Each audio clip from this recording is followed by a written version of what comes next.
Um momento de devoção com Deus, para encorajar, inspirar e bendicionar. Bom-vindo!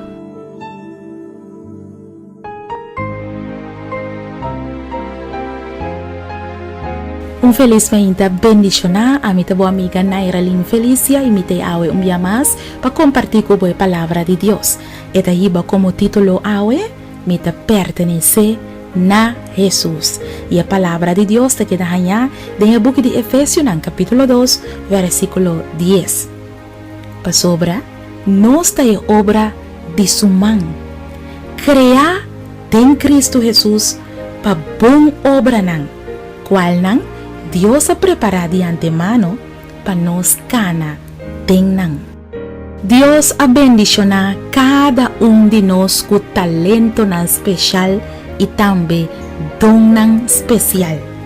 Algum ela dona mais que outro nan, pero não para sobra esta estima nan mais que outro nan. Não. Deus tem propósito específico para cada de nós sua vida.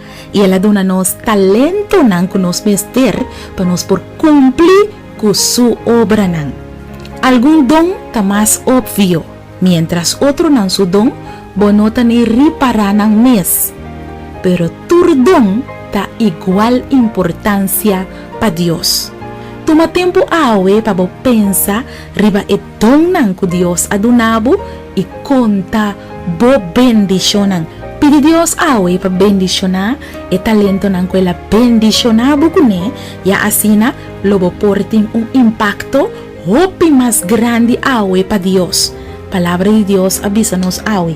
Den book de Efésios capítulo 2, versículo 10, para sobra nós ta obra de sua mão, criada em Cristo Jesus para bom obra nan, qual nan Dios ha preparado de antemano para nos cana tenang. Assim está, meu amigo, minha amiga, cada vez que o inimigo tentava para querer que você não tabal nada, que você não porhasi nada, que você não sirve, que você não tem talento, etc. Puxa o pensamento malvado e fortemente lie e bisa na voz alto, me ta pertenece na Jesus. Mita yudi e rei e sun custimami.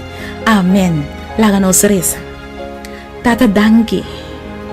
Danke a me inta pa ahasi nos corda con nos bal algo de vista. Danke Senhor pa corda nos con nos precioso pavo. Nos obra de bomang nang boa crea nos. E con nos pertenece na abo. Senhor, permiti que turlo que nos hasi awe, que nos donan e nos talento nan por glorificar bom nombre. En el nombre de Cristo Jesús nos te pide. Amén.